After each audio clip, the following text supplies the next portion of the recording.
ইনশাআল্লাহ এই দোয়ার উপর যারা আমল করবে আল্লাহ পাক তাকে প্রশস্ত সদর দিবেন, জ্ঞান দিবেন, সাহস দিবেন।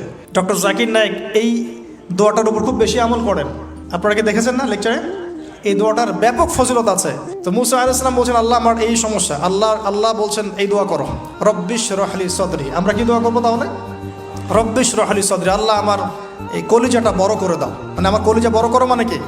সাহস বাড়িয়ে দাও। দিনের দাওয়াত দেওয়ার জন্য কি লাগে? সাহস। আমার সাহস বাড়িয়ে দাও। একজন আলেম বলেছিলেন 3টা জিনিস লাগে, জ্ঞান, সাহস, ধৈর্য। দিনের দাওয়াত দিতে এবং দিন বিজয় করতে 3টা জিনিস লাগবে, জ্ঞান, সাহস, ধৈর্য। হে আল্লাহ আমার বক্ষকে প্রশস্ত করো, ওয়াসসিরলি আমরি, আমার কাজকে সহজ করে দাও। আমার কাজ সহজ নয়, কাজটা সহজ করে দাও। ওয়াহলুল উকদাতাম মিন লিসানি, আমার জড়তা আছে জিহ্বায় দূর করে দাও। ইয়াফকাহু কওলি, যাতে করে আমার কথা মানুষ বুঝতে পারে। ডক্টর জাকির নায়েক এই দোয়াটার উপর খুব বেশি আমল করেন। মুসা আলাইহিস সালামকে আল্লাহ পাক ফিরআউনের কাছে পাঠিয়েছেন। কোরআনের পাতায় পাতায় মুসা ফিরআউন, মুসা ফিরআউন, মুসা ফিরআউন।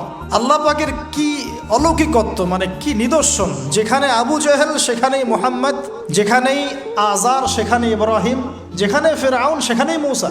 তাহলে এই যুগেও যেখানেই যত বেশি করাপশন, যত বেশি অন্যায় অবিচার, সেখানে তত বড় মুমিনের জন্ম হবে ইনশাআল্লাহ। তো আল্লাহর পক্ষ থেকে নবুয়ত পাওয়ার পরে তিনি দোয়া করছেন, আল্লাহ আমার এত